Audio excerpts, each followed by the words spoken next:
महाराष्ट्रात राज्यातील रिक्षा आणि टॅक्सी चालकांना मराठी भाषा येणं अनिवार्य असून येत्या 1 मे पासून याची अंमलबजावणी करण्यात येणार आहे। मराठीचं ज्ञान असलेल्या आणि नियमांचं पालन न करणाऱ्या चालकांचे परवाने रद्द करण्यात येणार असून नियमांकडे दुर्लक्ष करून चुकीच्या पद्धतीने परवाने देणाऱ्या परिवहन अधिकाऱ्यांवरही कठोर कारवाई केली जाणार आहे। अर्थात या संदर्भातला शासन निर्णय 2019 साली झाला असून आता फक्त अंमलबजावणी सुरू होते असं परिवहन मंत्री प्रताप सरनाईक यांनी म्हटलंय। अनेक रिक्षा चालक अमराठी आहेत हे वास्तव आहे, पण ते केवळ महाराष्ट्रातले नाहीत म्हणून त्यांनी मराठी शिकू नये असं कुठेही लिहिलेलं नाही। महाराष्ट्रात 15 वर्ष राहिलेल्यांनाच रिक्षा चालकाचा बिल्ला मिळतो, मग 15 वर्ष महाराष्ट्रात राहून मराठी येत नसेल तर कुठेतरी रिक्षा चालकांचं चुकतंय की महाराष्ट्रात हिंदीचा सर्रास वापर होतोय म्हणून रिक्षावाल्यांचं फावतोय? हे दोन्ही प्रश्न फार महत्त्वाचे आहेत। महाराष्ट्र शासनाच्या निर्णयाच्या विरोधात रिक्षा चालक संघटना आता आक्रमक झाल्या आहेत आणि त्यांनी निर्णय मागे न घेतल्यास आम्ही संपावर जाऊ असा इशारा दिलाय। आणि अर्थात त्यांच्या मागण्यांसोबत गुणरत्न सदावर्ते असतील, संजय निरुपम असतील, हे उभे राहिलेत आणि सरकारच्या भूमिकेचा त्यांनी विरोध दर्शवलाय। सरकारचा निर्णय हा सूडबुद्धीचा निर्णय आहे असं त्यांचं म्हणणं आहे। महाराष्ट्रात मराठीचा आग्रह धरणं हे चूक आहे का? महाराष्ट्रात 15 वर्ष राहिलेल्यांना किमान मराठी बोलता येण्याची अपेक्षा करणं आणि ती आता सरकारनं अपेक्षा करणं हेही चूक बनलंय का? 2019 मध्ये जर याचा शासन निर्णय झाला होता तर रिक्षा चालक जमातीनं यातून बोध घेऊन मराठीचे धडे घ्यायला हवे होते की नाही? त्याचं काय झालं? याबाबत आरटीओ मधील अधिकाऱ्यांनाही दोषी धरलं पाहिजे का? या सगळ्या मुद्द्यांचा वापर आत्ता राजकारणासाठी होतोय का? याच प्रश्नावर आपल्याला बोलायचं आजच्या विशेष कार्यक्रमात मराठीला नाही म्हणतोय रिक्षावाला।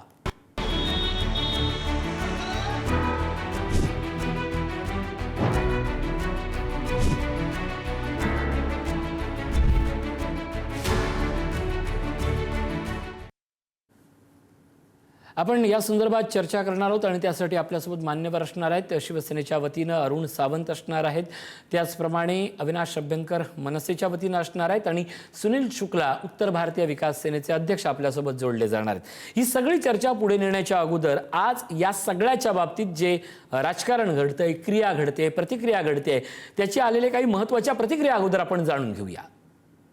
मे पासून आरटीओच्या माध्यमातून एक उपक्रम आपण करतोय आणि त्या उपक्रमाच्या माध्यमातून तो जो रिक्षा चालक आहे त्याला किंवा टॅक्सी चालक आहे त्याला मराठी भाषा येते की नाही हे आपण तपासणार आहोत।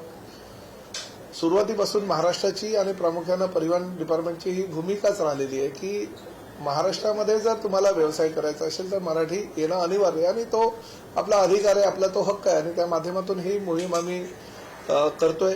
माझा पक्ष आहे, माझे पक्षाचे मंत्री आहेत आणि माझ्या पक्षाची भूमिका आहे की महाराष्ट्रात मराठी भाषाचा प्रचार प्रसार झाला पाहिजे आणि महाराष्ट्रात राहणारे सर्व लोकांकडे मराठी भाषांमध्ये संवाद झाला पाहिजे। याच्यामध्ये काही चुकी नाही, पण जेव्हा एक जुना GR आमचे मंत्रीजी पुन्हा एकदा इम्प्लिमेंट करण्यासाठी आग्रह धरतात तेव्हा त्या GR मध्ये काहीतरी चुकीचा दिसतो आणि याच्यामुळे आमचे जो ऑटोवाले लोक आहेत, टॅक्सीवाले लोक आहेत, त्यांच्यामध्ये उदरनिर्वाहाचा संकट निर्माण होऊ शकतो। पहिल्या शिंदेनी ह्यांच्यावर कारवाई केली पाहिजे, एकदा शिंदेनी हकालपट्टी केली पाहिजे, त्यांची तो पुनर्विचार करायला सांगणार हा आहे कोण? हा उत्तर भारतीय बिहारी आहे, त्यांनी जावं परत, त्यांना जमत नाही त्यांनी परत जावं, आम्हाला काय हरकत नाही। मुंबईतले रिक्षावाले आहेत, त्यांना मराठी येतं, मराठी कळतं, ते उत्तर भारतीय असतील, गुजराती असतील, मारवाडी असतील आणि 50% तर मराठी रिक्षावाले आहेत। चालवतो रिक्षा, त्यांना नाही चालवायचे, त्यांना मराठी शिकायचं नाही, परत जा।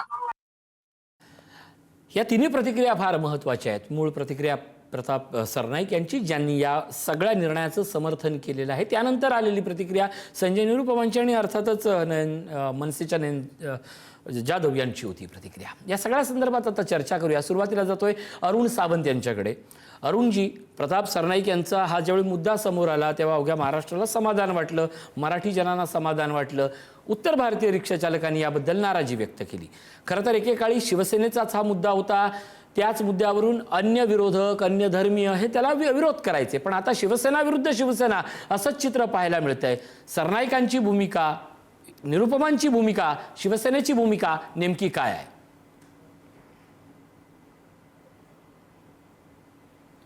ऋषिजी, हा जो काही नियम आहे हा आज निघालेला नियम नाही, ही पहिली गोष्ट सगळ्यांना कळली पाहिजे.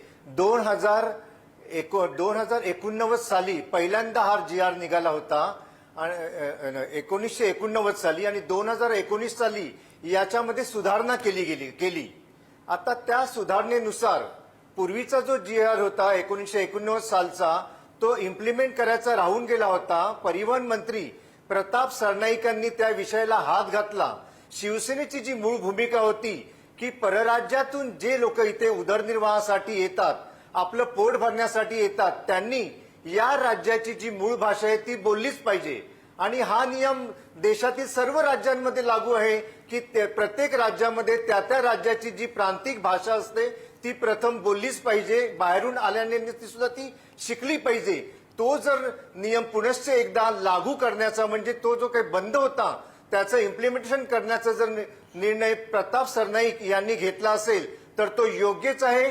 माझं परप्रांतीयांना हे आवाहन आहे की ज्या मुंबईमध्ये आणि ज्या महाराष्ट्रामध्ये येऊन आपण आपला उदरनिर्वाह करता, आपल्या मुलाबाळांचं पोट भरता, तिथे जर आपण थोडकी आपण तेथील लोकांशी संवाद साधणे एवढी जर मराठी शिकलात तर त्यात तुमचाच फायदा आहे.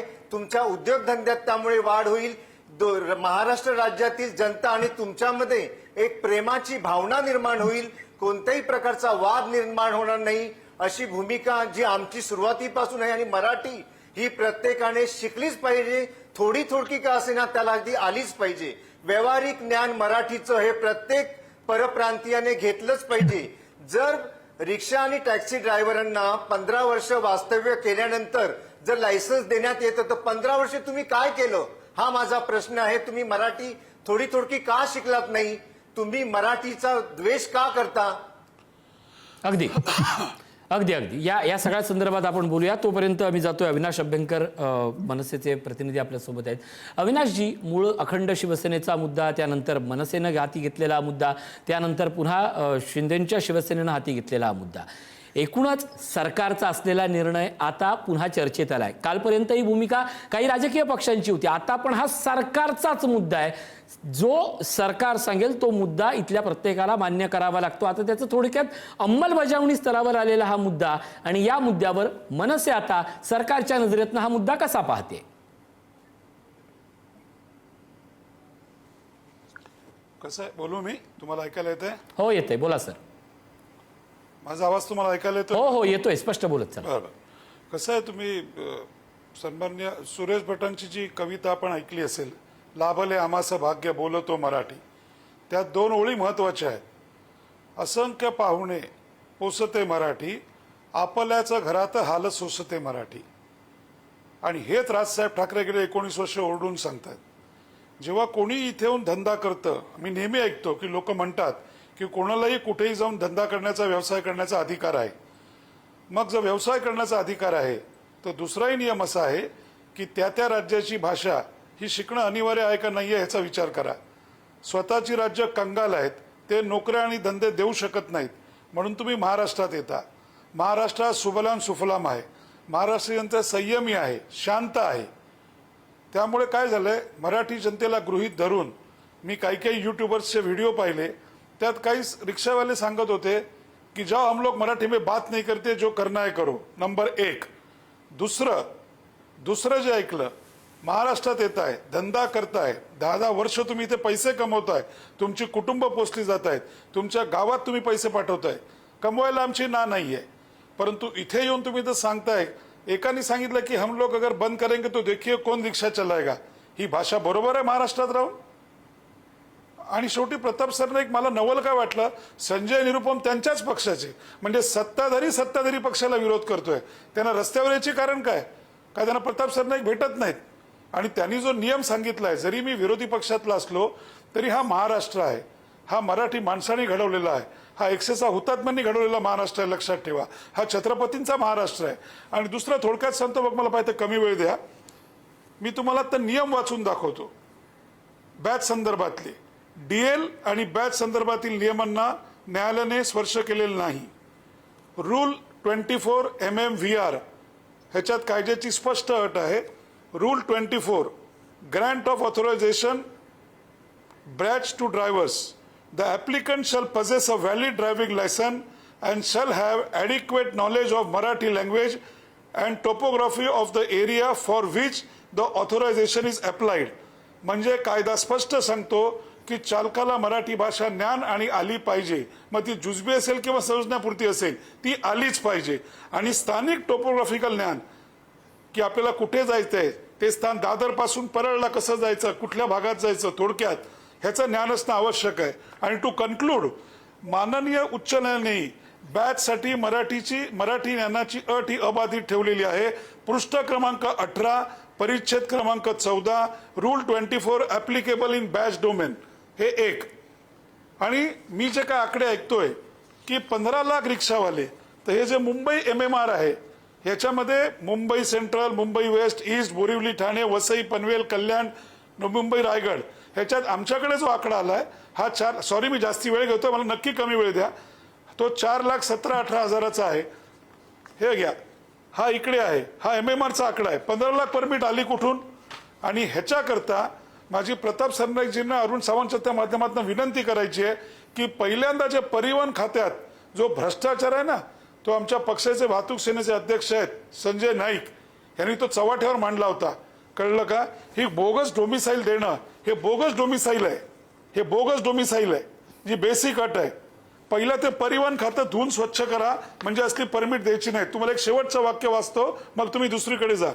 हे डोमिसाईल आणि त्यावर तहसीलदारांनी दिलेलं एक्सप्लेनेशन, लाज वाटते. हा मराठी तहसीलदार आहे, त्यांनी शेवटी असं लिहिलंय, सदर दाखले कार्यालयीन कामकाजाचा जास्त व्याप असल्यामुळे तसेच अनवधानाने व नजर चुकीने नियमित झाले आहेत, त्याबद्दल मी क्षमस्वर दिलगिरी व्यक्त करीत आहे.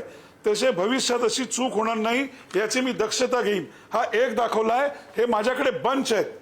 आणि शेवटी एवढंच सांगेन तुम्हाला की महाराष्ट्रात येऊन कृपया मराठी माणसावर, मराठी जनतेवर दादागिरी करू नका. तुम्ही गुण्या गोविंदांनी राहा, आनंदांनी राहा, पैसे कमवा, परंतु आम्ही हिंदीच बोलणार नाही. या देशाची भाषावर प्रांतरचना झाली आहे. एकदा दक्षिणेकडच्या राज्यात जा.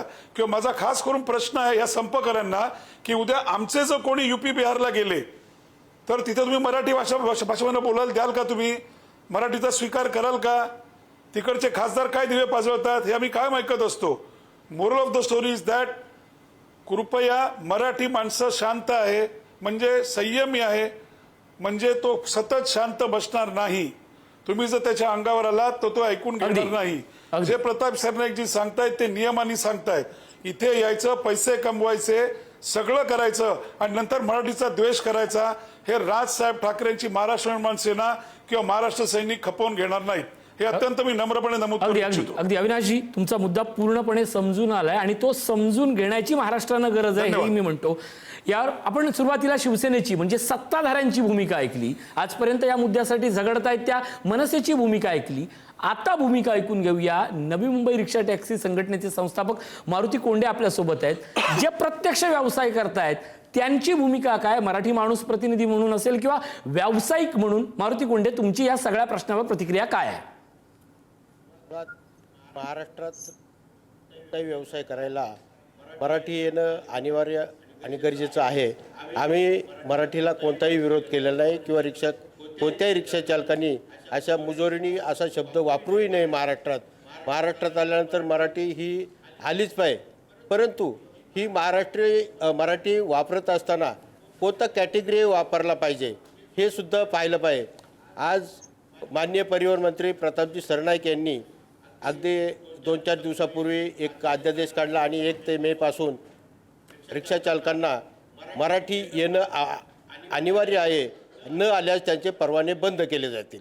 माझा एक मुद्दा महत्त्वाचा आहे साहेब, या ठिकाणी या परप्रांतीयांना सपोर्ट करणं किंवा मराठी भाषा न येणं याला आमचा बिलकुलही विरोध नाही, परंतु रिक्षा परवाने घेताना रिक्षा चालक हा प्रथमतः रिक्षा ड्रायव्हिंग लायसन घेतो, त्यानंतर बॅच घेतो, बॅच नंतर त्याला परवाना मिळतो.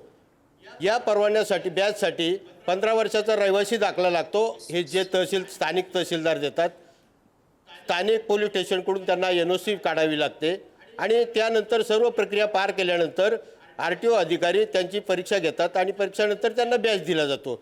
आणि ऑटो रिक्षा चालकाला परवाना देताना प्रथमतः बॅच आणि लायसन हे अनिवार्यच आहे. 15 वर्षाचा रहिवासी दाखला अनिवार्य आहे. असं असताना तुम्ही मराठीची त्या शहानिशा करूनच परिवहन अधिकाऱ्यांनी हे त्यांना परवाने दिलेले आहे. आणि मग तुम्ही पुन्हा एकदा कोणत्या पद्धतीने परीक्षा घेणार अगदी. आहात रिक्षा चालकाची? जर माझं काय आमचं मत असं आहे, तुम्ही कोणत्या पद्धतीने परीक्षा घेणार आहात? जर एकदा परिवहन अधिकाऱ्यांनी परीक्षा घेऊन त्याला परवाना वाटप केलेला आहे, मग आता त्याचा कॅटेगरी तरी काय ठरवा की तुम्हाला. साधारण मी सांगतो, रिक्षा चालकाला रिक्षा प्रवासी बसवताना फक्त भाऊ मला सानपाड्याला जायचंय, मला बेलापूरला जायचंय, रिक्षा प्रवासी फक्त एवढंच बोलतो का? तो त्याच्या घरची विचारपूस करतो प्रवासी का तुला किती मुलं आहेत, तू काय करतो, तुला किती इन्कम आहे, हे प्रवासादरम्यान कुठेही काही बोललं जात नाही. माझं मत एवढंच आहे, रिक्षा चालकाला मराठी येणं अनिवार्य गरजेचं आहेच, परंतु त्याचा कॅटेगरी ठरला पाहिजे अगदी की तुम्हाला किती हा किती मुद्दा मराठी आली आहे, पाहिजे. तो या सगळ्या अंमलबजावणीतली जी सूक्ष्म तफावत आहे त्याच्याकडे नेणार आहे. पण प्रकर्षानं जो मुद्दा आहे त्यासाठी मी सुनील शुक्ला यांच्याकडे जातो.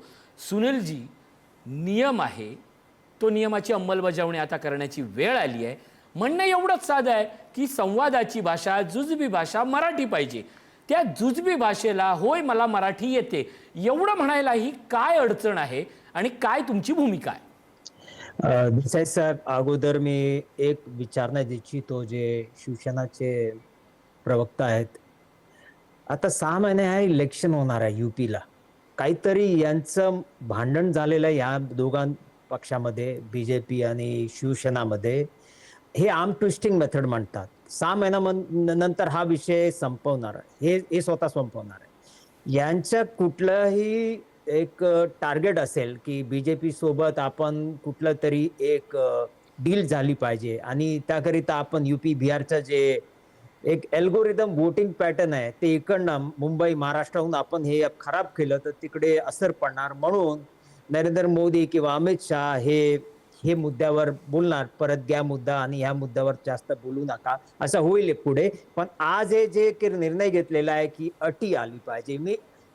आता आपले मनसेचे प्रवक्ता साहेबांनी बोललं की section 24 is very clear, educate knowledge is important. Educate knowledge म्हणजे ज्ञान असलं पाहिजे, म्हणजे समजलं पाहिजे. मराठी बोलताना बोलू शकत नाही, पण मराठी समजून घेणे हे गरजेचं आहे. आणि त्या प्रवासाला कुठलंही मराठीमध्ये संवाद करताना जे रिक्षा चालक आहे त्याला हे समजलं पाहिजे की प्रवासी काय बोलतोय.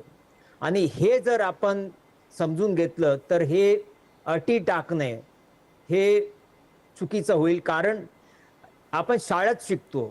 आता व्यवसाय करणारे जे लोक आहेत त्यांच्याकडे वेळ असते, रिक्षा चालकांकडे वेळ नसतो, ते कुठल्याही शाळेत जाऊ शकत नाही. आणि दुसरा, भाषेला सन्मान आहे. मी स्वतःला महाराष्ट्राचा मराठी पुत्र म्हणतो, भूमिपुत्र म्हणतो.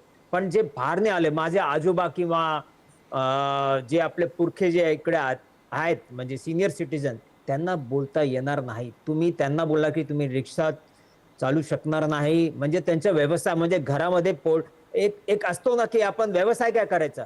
आता एक दुसरं, भारतीय जनता पार्टी आणि शिंदे गट या लोकांनी 13 मार्च 2026 मी तुम्हाला ते GR ची कॉपी देतो, 176 स्पेशल ट्रेन तिकडनं चालू केलेलं. का केलेलं आहे? त्यांना इकडे जे क्लस्टर डेव्हलपमेंट असतो 5.3चा FSI दिलेला आहे, तर इकडे आपल्याला लेबर पाहिजे, अनस्किल्ड लेबर पाहिजे. तर तिकडनं ट्रेन येणार, इकडे लेबरचं काम. विहान कन्स्ट्रक्शन कंपनी हा कोणाचा आहे? हे आपले साहेबांचं आहे ज्यांनी हे नियम काढलेले आहेत, बरोबर आहे, प्रताप सरनाईकांचाच आहे.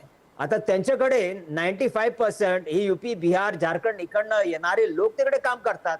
तिकडे का नाही विचारतात की तुला मराठी बोलता येतो का, तेव्हा तू आतमध्ये ये, आतमध्ये शिर, नंतर काम नंतर कर, अगोदर बोल मराठी बोलायला येतो का. तिकडे ते थांबवणार आहे कारण त्यांचं बिझनेस आहे ते. आता बाकी लोकांना त्रास द्यायचा आहे म्हणून हा नियम अटी ह्या लोकांनी काढलेला आहे. आणि मी म्हणतो ना 6 महिन्यानंतर हे कोलॅप्स होणारच, नक्की. They have some equation happening. Bharatiya Janata party किंवा देवेंद्र फडणवीस हे यांचं कुठलं तरी एक इक्वेशन बसलेला नसेल म्हणून हा मुद्दा घेतलेला आहे. कारण युपीचं चुनाव हे महत्वाचं आहे. देशात सर्वात मोठा राज्याचा चुनाव अगदी. त्याच्यामध्ये हा असर पडणार आहे. सुनीलजी They will come तुम्हाला- back to- सुनीलजी तुमचा मुद्दा लक्षात आलाय. मी शिवसेनेकडे जाणार आहे, पण तत्पूर्वी मी अविनाश अभ्यंकर यांच्याकडे जातो. तुम्ही आणि मी किंवा अख्खा महाराष्ट्राचा सोशल मीडिया सध्या मराठी या विषयावरनं प्रामाणिक आहे, आग्रही आहे. त्याला प्रत्येकाला वाटतं की मराठी बोललंच पाहिजे. पण आता जो दावा सुनील शुक्ला करतायत त्यांच्या दाव्यानुसार ही गणितं मराठीच्या नावाखाली राजकीय आहेत, उत्तर भारतीय Yes. मतांच्या बेगमीसाठी आहेत. हा असा प्रसंग घेऊन मराठी माणसाची फसवणूक केली जाते आहे का? नेमकं काय घडतंय अभ्यंकर? हे बघा, एक गोष्ट लक्षात घ्या. माझं सुनीलजींना अगदी निवेदन आहे की तुम्ही स्वतः उत्तम छान मराठी बोलता, त्यामुळे तुम्ही या सगळ्या रिक्षावाल्यांचे क्लासेस घ्या आणि एक गोष्ट त्यांना समजावून सांगा. सुनीलजी, आपण महाराष्ट्रात राहता. महाराष्ट्रात राहून तुम्ही मराठी भाषेशी वैर घेऊ शकता का? यूपीत जाऊन हिंदी भाषेशी वैर घेऊ शकता का? या देशाची भाषावार प्रांतरचना झालेली आहे. सुनीलजींनी क्लासेस सुरू करावेत, त्यांना मराठी शिकवावं. आम्ही कुठे म्हणतो त्यांनी कविता आणि निबंध लिहावेत किंवा त्यांनी अग्रलेख लावेत, पण बेसिक तुम्हाला कुठे जायचं आहे. आणि दुसरं सुनीलजी, खास करून माझी तुम्हाला ही सांगणं आहे की या रिक्षावाल्यांना सांगा, ही जी भाषा आहे ही तुम्हाला मान्य आहे का? तुम्ही स्वतःला महाराष्ट्रातलं मराठी म्हणता आणि जेव्हा ते म्हणतात की ज्या हम लोग मराठी में बात नहीं करेंगे, जो करना है करो, हे बरोबर आहे? ह्या भाषेचं नाही, हा- समर्थन आपण हा करता चुकीचा का? आहे. नंबर एक. येतो नंबर आणि दोन. बोलणार नाही, नंबर हा दोन, चुकीचा आहे. सुनीलजी मी बोलतो. नंबर दोन की आम्ही मराठी बोलणार नाही. आम्ही जर रिक्षा बंद केल्या तो कोण मराठी माणूस रिक्षा चालवेल बघूया, हे आम्हाला बघायचं आहे. ही अरेरावीची भाषा नाहीये का? ही धमकीची भाषा नाहीये का? मला एक सांगा, मी असं तुम्हाला इथे ऐकलं पोट नाही भरायचं कुठे. कळतं ना, दुसऱ्या राज्यातनं आलात, अगदी किती पिढ्यांच्या आधी आला असाल, पण पिढ्या मी तुम्हाला युट्यूब पाठवतो, आपला नंबर नक्की द्या, मी तुम्हाला नक्की असं पाठवतो. एक एक लक्षात कुठलं ठेवा, एक वाद ठिकाणी होतो किंवा झालं यातलं असेल, राजकारणाविषयी कोणी बोललं नंतरचं असेल, ते वेगळं आहे, पण विषय. राजकारण त्यामुळे आपण मध्ये बोलू पूर्ण- नका. पूर्ण सुनील- समाजाला तुम्ही दोषी ठरू शकत नाही. नाही, अनेक ठिकाणी झालं. आपण आधी पहिल्यांदा मी कोणालाही दोष देत नाहीये. हे एक जण सुरू करतो आणि बाकीचे त्याची री ओढतात. नाही, याची कुठल्याही संघटनेने असं ह्याचा कुठेही निषेध केला घडलेला का? नाही. आपण एक याचा दोन निषेध केला ठिकाणी की आपण झालेला निषेध करायला असेल. पाहिजे अभ्यंकर होता. साहेब, आणि दुसरं पूर्ण मी समाजावर तुम्हाला तुम्ही पाठवतो हे ना. तुम्ही हे मी दाब पाठवतो, देऊ मी शकत तुम्हाला नाही ना. युट्यूब पाठवतो. सोडा, अरे एकाच मी तुमच्यावर विषयामध्ये लागत नाहीये, आपण मी पूर्ण सांगतो तुम्ही समाजाला classes घ्यायचं घ्या. का? सुनीलजी तुम्ही त्यांचं शिकवा. ऐकून घ्या. सुनीलजी मी तुमच्याकडे येतो. आधी फक्त अविनाश अभ्यंकरांचा नाही, मुद्दा नाही, क्लिअर समाजाला करू कोणी द्या. घेतलंय? जर मी त्याच्या आधी मला विषय संपवून दे. आणि दुसरं अत्यंत महत्वाचं असं आहे की इथे येऊन धंदा करायचं कळतं 2 पिढ्या आधी, इथे येऊन पैसे कमवायचं कळतं, इथे येऊन घर घ्यायचं कळतं, इथे येऊन परिवहन खात्यामधल्या अधिकाऱ्यांना मॅनेज करून डोमिसाईल घ्यायचं कळतं, सगळं कळतं. मग अ ला काना आ आणि ई, मला कुठे जायचे आहे, तुमचे नाव काय, तुमचा पत्ता काय, टोपोग्राफिक एरिया काय आहे. जर मी पैसे कमवतोय, उद्या जर तुम्ही किंवा मी किंवा स्वतः अरुण सावंत जर युपीत गेले तर हे मराठी भाषेवरती आपल्याला उत्तरं देतील का? किंवा अरुण सावंत जे असतील, तुम्ही स्वतः आहात किंवा मी असेन किंवा इथे आमच्या रिक्षा संघटनेचे प्रतिनिधी किंवा स्वतः सुनील शुक्लाजी बसलेत, ते जो त्या युपीत जाऊन मराठी बोलले तर त्याचं समर्थन ते करू शकतील का की नाही हम लोग हिंदी में बात नहीं करते, हे तिथे मान्य होईल का? आणि दुसरं, मी अत्यंत नम्रपणे सांगतो की हा प्रश्न त्या राज्यकर्त्यांना विचारला पाहिजे. जेव्हा 150 ट्रेन उलट्या येतात ना इकडे, हे त्या राज्यकर्त्यांचं फेल्युअर आहे, लक्षात ठेवा. No, it is माझा जीव wrong. जळेल जर It is wrong. महाराष्ट्रातनं लोक माझं It is राज्य wrong. सोडून जर जात असतील दुसरीकडे काम करायला, पोटाकरता कुठेही जाऊ शकतं, अगदी. पण जेव्हा एखादा माणूस घरदार, आई वडील भाऊ बहीण सोडून इकडे येतो आणि इकडे जर अशा प्रकारे, गुजरातमध्ये काय घडलं, उदनाला काय घडलं, आता ताजोरम बघताय तुम्ही काय प्रकारे घडलं, हे सगळं घडलं तेव्हा तुम्ही बघताय हजारो लाखो लोक होती. तो विषय तर इकडचा नाहीये. आमचं म्हणणं इतकंच आहे, मराठी भाषेचा मान राखा, मराठी भाषेचा सन्मान राखा. आम्ही शांत आहोत, संयमी आहोत म्हणून गृहीत धरू नका. आणि नक्कीच. सर्वात अगदी महत्वाचं, शेवटची माझ्याकडे 2 मिनिटं उरली आहेत. अविनाशजी तुमचा मुद्दा उगाचच विरोधाची नाटकं करू अविनाशजी नका. मुद्दा तुमचा पोहोचलेला आहे. मी फक्त 2 मिनिटं उरली आहेत. सगळ्या मान्यवरांचं मत घेतो. सुनील शुक्ला, अवघ्या अर्ध्या मिनिटात सांगा तुमचं म्हणणं काय आहे. तुम्ही मराठी बोलण्याला विरोध आहे की सरकारच्या अंमलबजावणीला विरोध आहे? हा जे अटी आता सध्या जे आपले मंत्री साहेबांनी टाकलेला आहे ते एकच आहे, it is only motivated by the election happening in Uttar Pradesh. एक. दुसरं, स्वतः जे प्रताप सरनाईक यांचे कन्स्ट्रक्शन कंपनी खूप मोठी नाही कंपनी तो आहे. मुद्दा नाहीये. इथं मुद्दा हे फक्त स्वतः- आपल्याला हे- 1 मेच्या हे संदर्भात स्वतः रिक्षा तिकडे चालकांची मराठी जे काम आणि आम्ही करणारे त्याला कष्टकरी सहकार्य करू लोक आणि आहेत, तुम्ही त्यांना स्वतः तुमच्या मराठी येत वतीनं नाही. सहकार्य करण्याची भूमिका घेताय का? नाही, एकच म्हणतो, ज्याला बोलता येतो ते वेगळं विषय, पण कोणी जाऊन शिकावं, त्याच्याकडे वेळ असेल, तो रिक्षा का चालवणार? अगदी तो कष्टकरी आहे. अगदी अगदी त्याच्याकडे अगदी वेळ मारुती नसतो. मारुती तुम्ही बोलणार की यांच्याकडे तुम्ही जातोय. शिकल्यानंतर- मराठी बोललेच पाहिजे, मराठीचा आग्रहच पाहिजे, पण आग्रह त्या तुम्ही निमित्तानं केला कुठल्या तर वेगळा व्यवसायावर विषय. टाच येताना तुमची भूमिका काय? मारुती कोंडे. मराठी आली पाहिजे, परंतु शासनाने जे नोटीस काढलेली आहे ही 1 मे पासून आम्ही जर त्यांना मराठी येणार नसेल तर त्यांना परवाने रद्द करू. माझं मत एवढंच आहे की तुम्ही अंमलबजावणी करत असताना ज्या अधिकाऱ्यांनी चुकीच्या पद्धतीने ज्यांना परवाने वाटप केलेले आहे, ज्यांना चुकीच्या पद्धतीने बॅज वाटप केलेलं आहे, ह्या अधिकाऱ्यांचं काय? तर उद्या मराठी म्हणून या लोकांची खंडणी वसूल करण्याची प्रक्रिया सुरू होईल. एवढंच नक्की, माझं नक्की. मत अरुण आहे. सावंत, या कदाचित- सगळ्याच्या निमित्तानं जी गोष्ट येते ती परिवहन खात्यावर प्रश्न निर्माण करणारी आहेत. सरकार म्हणून मराठीबाबत आणि परिवहन खात्याच्या भ्रष्टाचाराबाबत जो अभ्यंकर असतील, शुक्ला असतील, कोंडेंनी उपस्थित केलाय, त्याबाबत काय भूमिका आहे? ऋषीजी पहा, परिवहन खात्यामध्ये जो काही भ्रष्टाचार आहे तेथील विविध जे काही अधिकारी आहेत ते पाहतीलच, ते आमचं काम नाहीये. दुसरी गोष्ट, महाराष्ट्रामध्ये जर परप्रांतीय येऊन राहत असतील तर सरकारने 1989चा जो कायदा होता, जो 2019 साली रिवाईव्ह केला, त्यानुसार प्रत्येक रिक्षा ड्रायव्हरने, टॅक्सी ड्रायव्हरने वागलंच पाहिजे. त्याच्याकरता कोणत्याही शाळेत जायची गरज नाही. अगदी. शुक्लाजींना माझे सांगणं असेल, शुक्लाजी जी काही कारणं सांगत आहेत ती कारणं न पटण्यासारखी आहेत. मराठी जसं इथं आम्ही शिकतो, हिंदी जसं आम्ही शिकतो, तसंच जय रामजी वगैरे आम्ही बोलतोच नाही ना. कैसन बा शुक्लाजी नक्की, कैसन नक्की, हो, नक्की. एकूणच या सगळ्याच्या निमित्तानं जी महत्वाची आम्ही गोष्ट आहे बोलू शकतो, मग ते का नाही ती बोलू आपण शकत? समजून घेतली मराठी पाहिजे भाषेमध्ये की सरकारने जुजबी- ही भूमिका मांडली आहे ती जास्तीत जास्त मराठी जनांच्या हितासाठी, आणि एकीकडे अभिजात भाषेचा दर्जा मिळालेला असताना ही गोष्ट फार महत्वाची आहे. या सगळ्या चर्चेत सहभागी झालेल्या मान्यवरांचं आभार. जाता जाता एकच गोष्ट महत्वाची आहे आणि ती म्हणजे मराठी बोलण्याचा अधिकार जसा रिक्षावाल्यांचा आहे तसाच आग्रह हा प्रत्येक मराठी माणसाचा असला पाहिजे. आपण बोलण्याची सुरुवात ही मराठीतूनच केली पाहिजे, तरच खऱ्या अर्थानं कायद्याची अंमलबजावणी सुरू होईल. इथंच थांबूया. पाहत राहा पुढारी न्यूज.